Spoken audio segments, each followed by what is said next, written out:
En esta ocasión me voy a referir a un modelo de entrevista conocido como clasificación múltiple de ítems y al análisis de las respuestas que se derivan de esta modalidad de entrevista a través del software MSA. Lo primero que hay que advertir es que estamos hablando de dos aspectos diferentes. Uno tiene que ver con una modalidad de entrevista semiestructurada que se le hace de manera individual a una persona, y la segunda tiene que ver con un software o un programa estadístico que permite analizar este tipo de información, pero igualmente sirve para múltiples análisis de datos de tipo cualitativo. En primer lugar, me voy a referir al tipo de entrevista de clasificación múltiple de ítems. Esta está basada en la recolección de información que se hace a un entrevistado de manera individual a partir de la noción de constructos personales.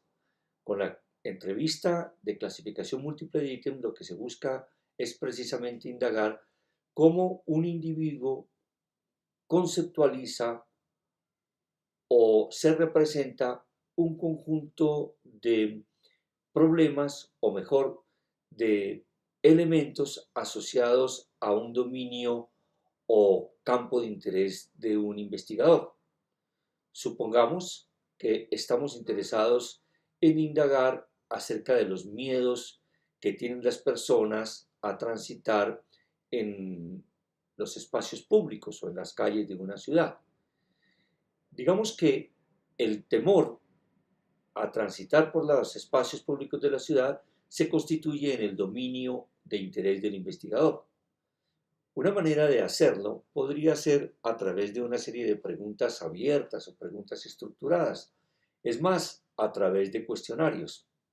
El problema con los cuestionarios y las preguntas estructuradas es que el investigador en buena medida está sesgando el tipo de respuestas que puede obtener del entrevistado, en la medida en que las preguntas orientan lo que se podría encontrar a partir de las entrevistas o la aplicación del cuestionario a esta persona o a varios individuos. En el caso particular de la clasificación múltiple de ítems, se parte de un supuesto diferente, y es que los individuos pueden expresar de forma libre sus conceptualizaciones acerca del dominio en el cual está interesado el investigador. Para ello, quien hace el estudio debe definir una serie de elementos que componen su dominio de investigación. En el caso del que estamos hablando, los miedos urbanos podrían identificarse a partir de cómo un individuo clasifica, valiéndose de un conjunto de tarjetas, un conjunto de elementos asociados con los miedos urbanos. Por ejemplo, a que la persona lo asalten, le roben, eh, a que sufra un accidente, a que tenga una colisión si va manejando su vehículo, a que pueda ser violada, principalmente en el caso de las mujeres, a que pueda recibir un tipo de agresión física o verbal. Y este es el conjunto, digámoslo así, de elementos que podrían constituir el dominio de interés del investigador. ¿Cómo identificar estos elementos que constituyen el dominio? Una forma preliminar de hacerlo sería preguntándole a un conjunto de personas, haciendo una pregunta muy general, como por ejemplo, ¿a qué le tiene miedo usted cuando circula por las calles de la ciudad? Con una pregunta tan abierta como esta, podríamos ver qué tipo de respuestas obtenemos, no de un solo individuo, sino de varios individuos que responden a esa pregunta. Y así podríamos establecer una lista amplia de temores que circulan en los ciudadanos.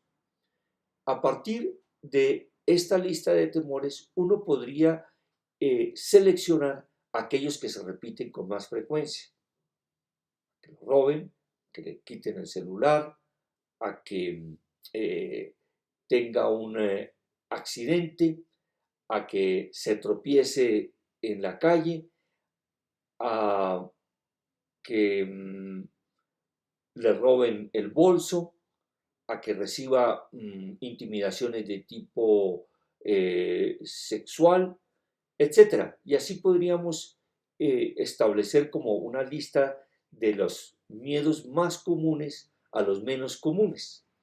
De esta manera, nuestro investigador tendría una lista de temores bastante frecuentes a partir de la entrevista básica con la cual parte para establecer el dominio de su interés. Una vez que tiene esta lista, cada uno de estos elementos, así se denominan dentro de la clasificación múltiple de ítems, se coloca dentro de una tarjeta. Y así tendríamos un conjunto de, digamos, unas 10, 15 o 20 tarjetas con los temores más comunes que han expresado un conjunto de personas a las que les hemos hecho este tipo de sondeo. En cada una de las tarjetas estaría plasmado uno de esos temores.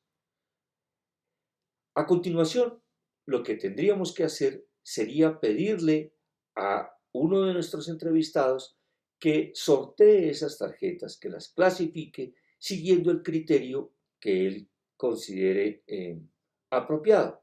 Fíjense que aquí radica principalmente la diferencia con relación al cuestionario o a las entrevistas estructuradas. Para efectos del posterior análisis de la información que va a recabarse con este modelo de entrevista, cada una de las tarjetas deberá tener un número en una secuencia. Al respaldo de la tarjeta se marca una secuencia empezando con el número 1 hasta el número 20, suponiendo que tenemos 20 tarjetas o 20 situaciones a las que las personas le temen.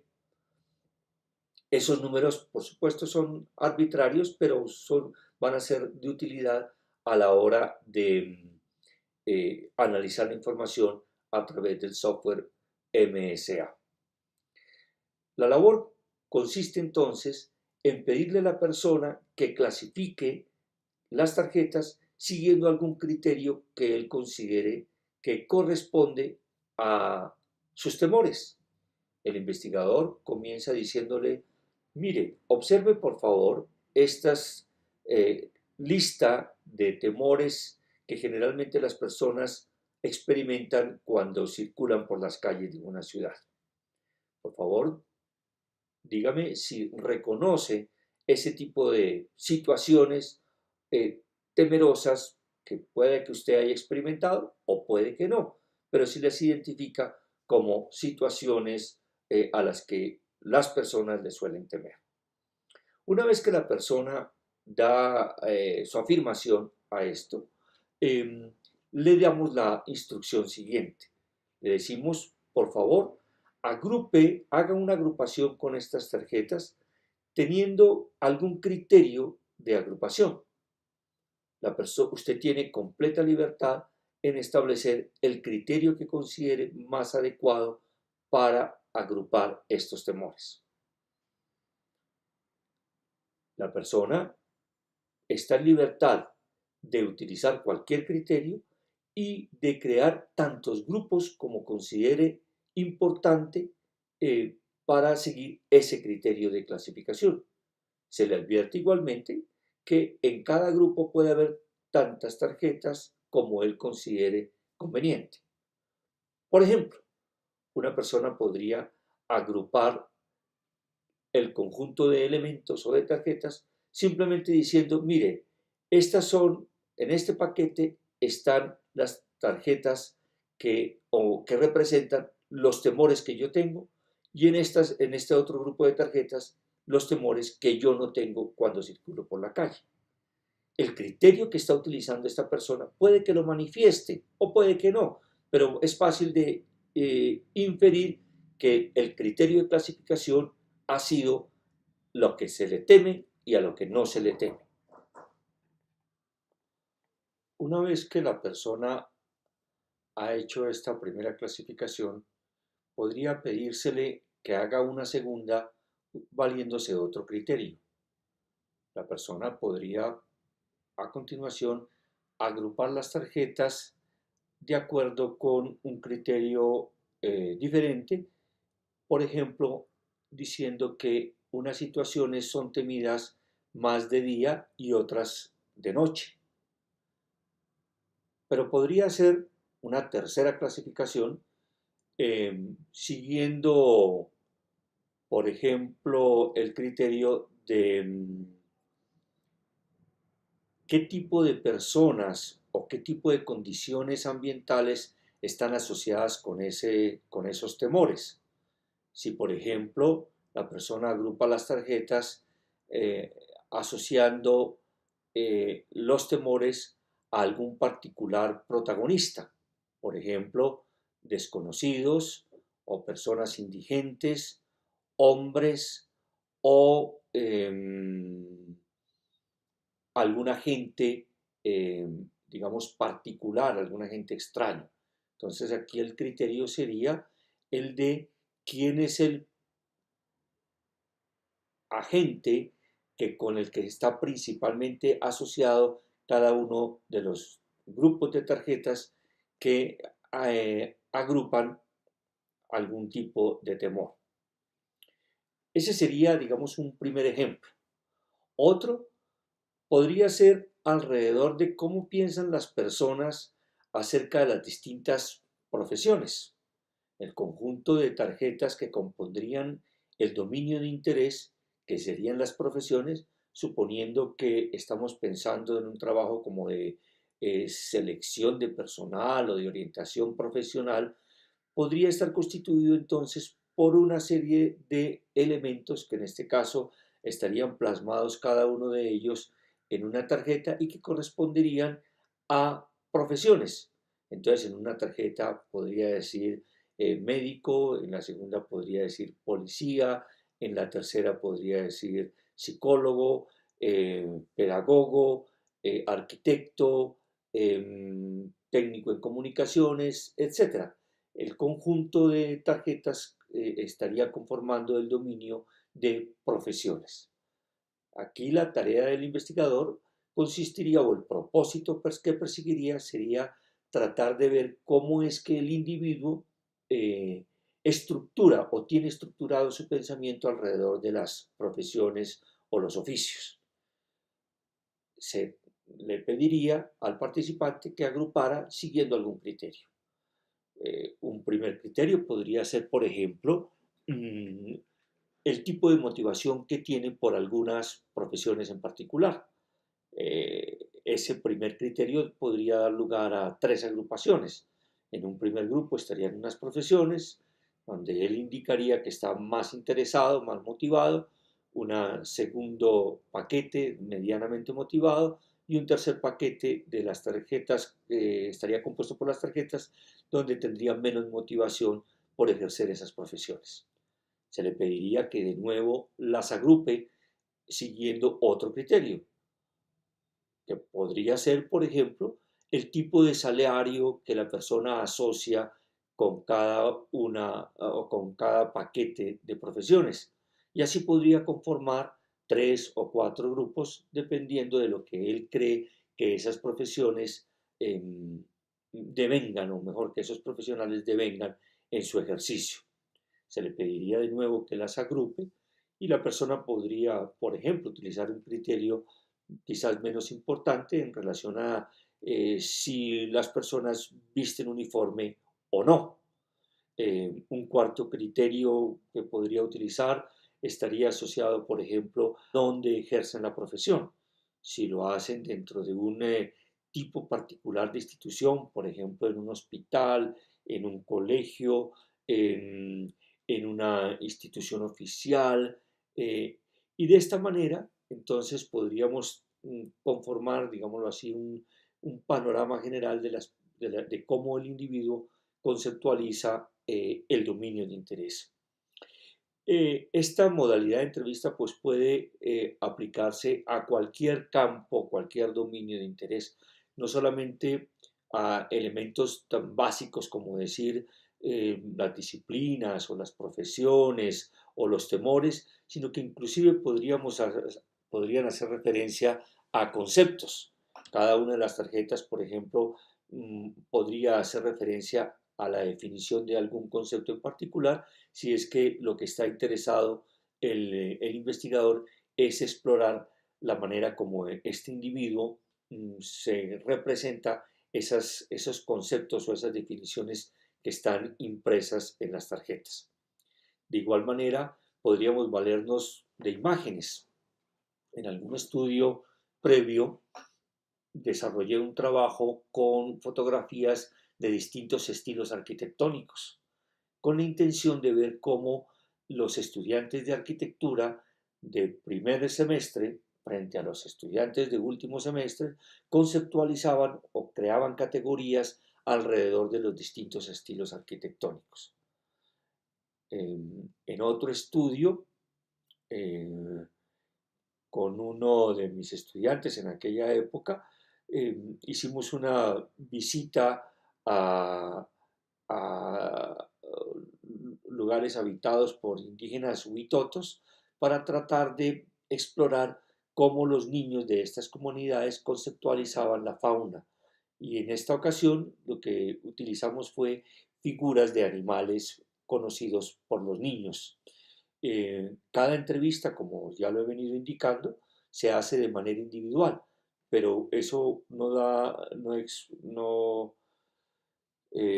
implica que no se puedan hacer muchas entrevistas. Y como mostraré más adelante, pues precisamente el software MSA permite precisamente integrar toda esta información proveniente de las entrevistas individuales y mostrarnos un panorama general de cómo un grupo particular de individuos conceptualiza este conjunto de elementos que conforman los distintos dominios de los que he venido hablando.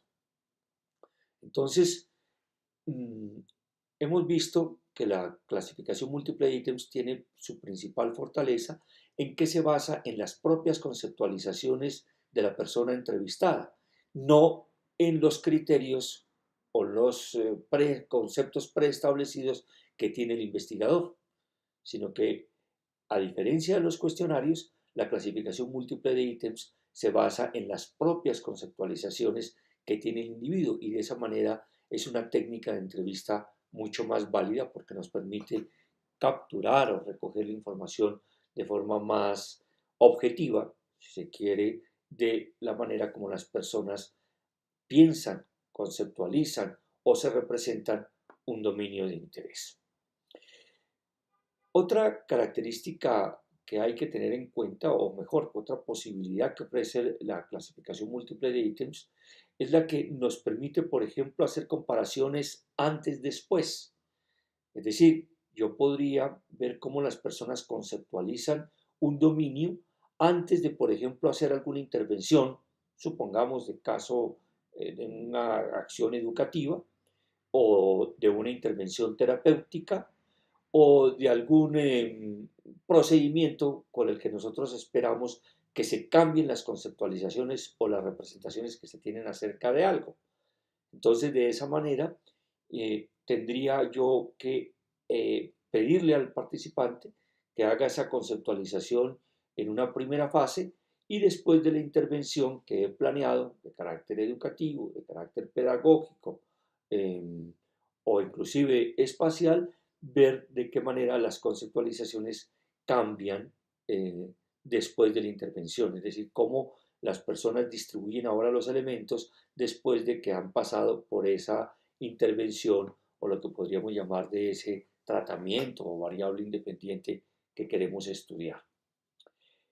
Pero también podríamos tener lo que en investigación denominamos un grupo control, y es hacer una medición antes y después con el grupo de personas que reciben la intervención, comparándolo con un grupo que no recibe intervención, de tal manera que esta técnica de entrevista va a permitirnos hacer comparaciones antes, después o entre grupos, como suele hacerse en cualquier investigación donde se introduzcan variables para ver cómo cambian las conceptualizaciones de las personas frente a algo.